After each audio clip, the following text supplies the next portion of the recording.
Hello, this is AJ Hogue again. Time for the vocabulary lesson for beliefs. As always, be sure you're standing strong, good posture, big smile,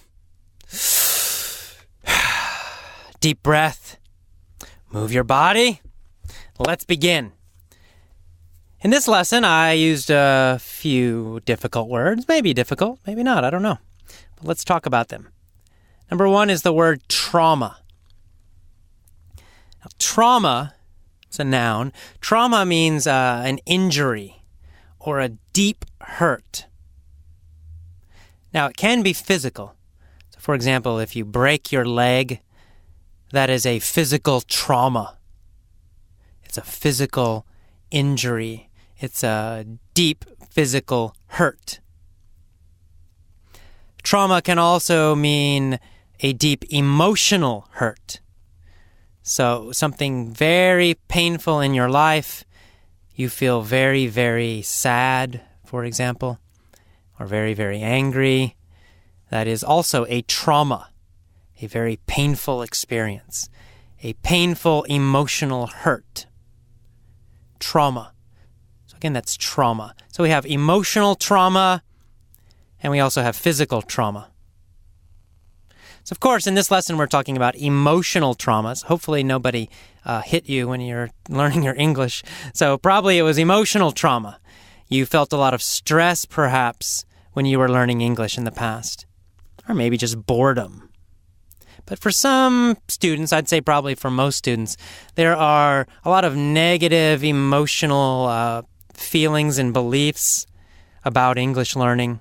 And altogether, I call these English trauma, English pain, English hurt. And so really what this entire lesson pack, all of this Power English lesson pack is about is healing your English trauma. Okay, another word we talked about in this lesson, incantation. Incantation. Incantation is a phrase or a sentence that you repeat again and again and again. So, for example, every day my English speaking is better and better. Every day my English speaking is better and better. Every day my English speaking is better and better. That's an incantation. You're saying it again and again and again. And it has a little bit of a magical idea that these words are magical. And, actually they kind of are magical because they change your emotion. They change your feelings about English in this case. So saying that again and again every day, saying it with emotion, saying it strongly. Every day. My English speaking is better and better. Every day, my English speaking is better and better. Every day, my English speaking is better and better. That actually is a little bit magical because it changes your feelings. Your feelings about English will improve. You will start to believe this. You will believe your English is getting better. And when you believe it, it will be true. You will be getting better and better. So there is kind of a magical idea about incantations. By repeating these things again and again with power, that you are changing your mind and you're changing the situation, almost like magic. So that's incantation. It's the actual sentence that you say again and again. Another word we use a lot in this lesson is empowering. It can be the verb is to empower. To empower. So, of course, power is the basic word, power, means strength, right? Power. But to empower means to give power to someone or to cause power to grow in someone. For example, maybe you have a child, small child, and every day you tell the child, "You are so smart. You are so intelligent. You tell them again, you're intelligent, you're smart. You're intelligent, you're smart. You tell them this again and again and again, every day for years and years and years. You are empowering the child. You're giving them power because they will believe it. After some time, they will believe it. They'll think, oh, wow, I'm intelligent. I'm very smart. Right? So you're giving them power. You're making them feel more powerful. You are empowering the child. You're giving power to the child. So to empower is to give power or cause power in someone else. So in this way, these beliefs empower you. The beliefs give power to you. They cause power in you. So we call them empowering beliefs. We add the ing, it becomes an adjective. Empowering beliefs. And the opposite of an empowering belief is a limiting belief. And in the lesson I talked about, limiting means stopping.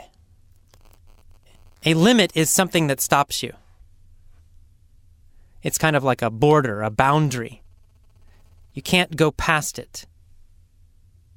So a limiting belief is a belief that stops you. It prevents you from doing something. So in this case, limiting beliefs prevent you, stop you from speaking excellent English. The belief stops you.